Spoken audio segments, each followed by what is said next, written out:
as he does every Thursday. Joining us now on the line is the host of You Better You Bet, Audacy Sports betting insider Ken Barkley. Insider calls are presented by BetMGM. Go check out all the latest lines today on the BetMGM app. Also, be sure to listen to the You Better You Bet podcast. For more Ken Barkley's analysis, just search You Bet wherever you find your podcast, at Lockie Lockerson on Twitter. Go give him a follow. Ken, you've been a Northeast guy your entire life. Am I correct in that?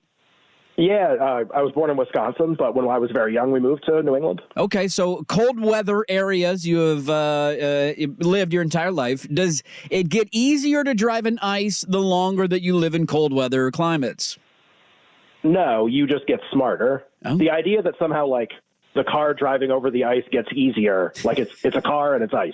Like there's only certain ways this can go. Yeah. When you're driving on it. But just like when you have experience, you know not to like drive a car with really bad tires, and like try to stop ever, or just you figure some things out pretty soon. Yeah, I even figured out like there's an emergency, like you downshift your car when you're going down a hill. Oh. I used to like never know how to do any of this stuff, and now I know how to do all. It's pretty cool once you learn all this stuff. Also, just don't drive in it would also be my advice. So just stay home. No matter what emergency techniques you learn. Yeah. So we had that last night. Have you ever seen an NBA player get iced out of a game because our starting center DeAndre Ayton got iced out?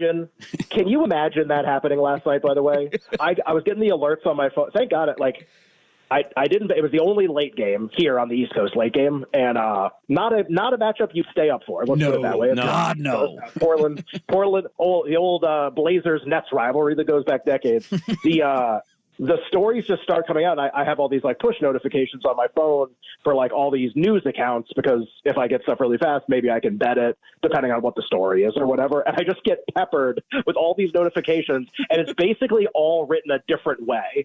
Like one is just like the weather's really bad and he can't make it, and then the other one is like, no, there are sheets of ice like at his house and he can't leave. And then there's another one where it's like, like he tried to make it, but it was like too slippery. And I'm just like, what is like he did what we all do, which is like, let's be honest. Sometimes the weather's not great and you just kind of fall out and, maybe it's not feeling so good today.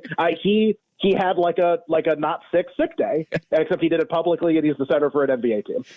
How dare you disrespect the Drazen Petrovic Bowl that we get between the Nets and the Blazers? Don't you disrespect? We had an old media member who is probably senile say, well, why didn't the team just send a snowmobile to go get him? To which everybody responded, snowmobiles don't work on ice. There are snowmobiles. No. Yeah, that's not how it goes. Like I saw that too. Like, well, why can't he take an Uber? Be like, well, because then two people would die.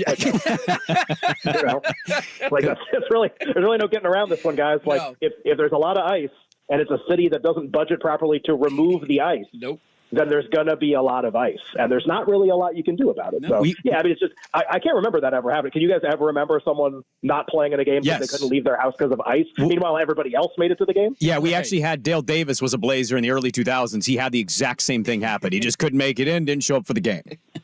I mean, but that's like Jail Blazers team. I mean, that's like how many excuses for guys not showing up to games do you have from that era? Probably dozens would be my guess. Yeah, they were wrapping their weed in tinfoil. It's not a good thing. Ken, I hate to do this because it's behind the scenes type thing. Could you hang on at the end of this interview, because we got to get the address where to send the gift basket that I owe you from the Michigan beatdown of Alabama. Be out on the air. It's no, I'm just kidding. I do want to give you a fake number like last week. I can give you. You could, yeah. I think you guys were a little taken aback by that phone number, so we won't give that one out publicly again. Well, it's pretty aggressive. It was 1-800-SUCK MY D. It was like, okay, whoa! I thought we were friends here, Ken. Good morning, Ken. It was suck my bleep. Yes. There wasn't a D. There wasn't a D involved. Could have been anything. Yes, I left a little bit more to the imagination. Sorry about that. That's okay. Personally, I'm kind of glad you corrected that. I prefer not to suck on that, and if you got some other option, I'm in. Let me ask you. Divisional round weekend is my favorite in the NFL playoffs. Is it yours? In a two-part question, was there one matchup as soon as we knew them, you instantly ran because you have a side that you liked? It's not my favorite. I've heard so many people say that. Do you guys feel that way too? That it's your favorite weekend? It's always kind of been mine. Yeah, I didn't like the expansion of the wild card, even though for the first time we had 7-seed win. The other game, I think largely we're going to get teams that probably shouldn't be in the playoffs in it because the NFL wants numbers and money and whatnot. And the conference title game's awesome, but it's only the two games. I like having I think the amount of games is perfect for my weekend. It's it's fun. I mean, I think there are some other weekends. The first weekend of the NCAA tournament is like I think just better. There's way more games. It's all day. There are more surprising results. Everything's occurring faster. That's definitely a better weekend, I think. Some of the golf major weekends I actually really enjoy when it's on like the whole day, like the U.S. Open on like Saturday and Sunday. If somebody's in it, can be really fun too. But like kind of like to each their own. And it's not that divisional's bad. I'll tell you what I actually hate too. This is a little old man yelling at cloud. It didn't used to be 3 and 6:30 on Sunday. It didn't like it used to be earlier in the day. The divisional games used to be 1 and 4:30. And like I don't like staying up until like 10:15 on Sunday night watching like an NFL play. I don't want that. Like I want to go to bed. Like I want to like get ready for my Monday. Right. I got my Sunday scaries going, and it's like 9:00 and it's the start of the fourth quarter. Like, and it's gonna, and of course because of a rating, they'll put Chiefs Bills on in that slot because it'll do the best. And then now it's like, well, now like it's gonna be tied with 2 minutes left, and I kind of liked it when it was earlier. I guess this is a big time East Coast problems thing for you guys though, because you're noon and 3:30 and like leave me alone. Basically. Yeah, it's perfect for us. Yeah. Well, wait. So what do you guys like? There was not a game that I like sprinted to go bet, and I think what kind of proves that out is like none of the numbers have changed basically whatsoever since they opened. The Lions got bet a little bit from 6 to 6.5 against Tampa, but everything else is kind of exactly the same. Did you guys have that happen? Was there one game where you were like, oh my God? I don't feel like it's that kind of weekend. No, I don't know if it's that kind of weekend. The only one that I just like because I wasn't sure if it was going to go up or not was Buffalo. I think Buffalo at home. I like the way they're playing, and I still don't trust Kansas City's offense, and I'm not going to overreact to them beating a Hawaiian quarterback in freezing temperatures. And so I just like Buffalo at home. The momentum seems to be on their side. Mahomes never been on the road before, and I got it less than 3. I was worried it was going to go north of 3, and so I just jumped on that 2.5. That's the only bet I got for the weekend so far. Hawaiian quarterbacks catching strays in that answer. That was a little tough. Yeah, come on, it's minus 30. He's got a weak arm. What do you want from him? Yeah, it's like, well, what do you want? They played a team that's like Tampa, right? Like, yes. Oh, congrats, you played a team that had quit already. Yes. That's pretty cool. Like, good job, guys. That like literally, I've never seen. This kind of reminds me, I'm not very good at Madden. I think like most men are probably at least pretty good at playing Madden. I kind of suck at it. And one thing I could never figure out is just like form tackling and Like I would always move the joystick. I'd have the guy in position, and then I would just like not tackle him. Yeah. I would just be like next to him, right. Or I would dive, and diving is always the worst thing because then you're like totally out of the play. That like people feel like if you were playing against a 5-year-old in Madden and they were trying to move the players around to tackle, that was the Eagles defense on Monday night. I mean, they like kind of moved in position. And then they hit the dive button, or they hit the go to Cancun button, or go to Hawaii button to see Tua or something like that. It was pretty crazy. I have a theory on these games though, so I don't have like one bet that I love. I kind of like Buffalo at 2.5 also, to be fair. Mm-hmm. But I think a theory that we're going to talk about on our show today. We've been off for the last couple of days because we host shows over the weekend now.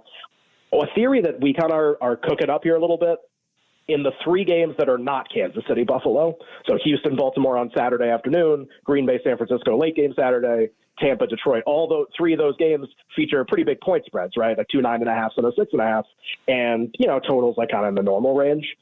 Is there a case that in all 3 games, if the dog covers, like if Houston covers a big number, or Green Bay covers a big number, or Tampa covers a big number, is the case that in all 3 of those situations, does the game have to go over the total if that happens? That's something we're going to talk about today. Like, are we literally just parlaying dog and over? And normally that's not correlated. Usually it's favorite and over is correlated because if like a favorite covers by a lot, there's going to be a lot of points if they're big. But like the Niners are going to score a lot. Like it's going to happen no matter what. And to be fair, that's what I said about Dallas. And I was right. They did score a lot. They just allowed a lot. Yeah. Like if Green Bay covers, how does Green Bay cover 9.5 and like hold the Niners to 10 points? Like how does that, like that doesn't happen. Like that's not how it's going to go. They're going to cover by like a shootout basically. And the Texans are going to cover, and Lamar Jackson and the Ravens offense at home is going to score 13 points. Like that's going to happen against the Texans defense.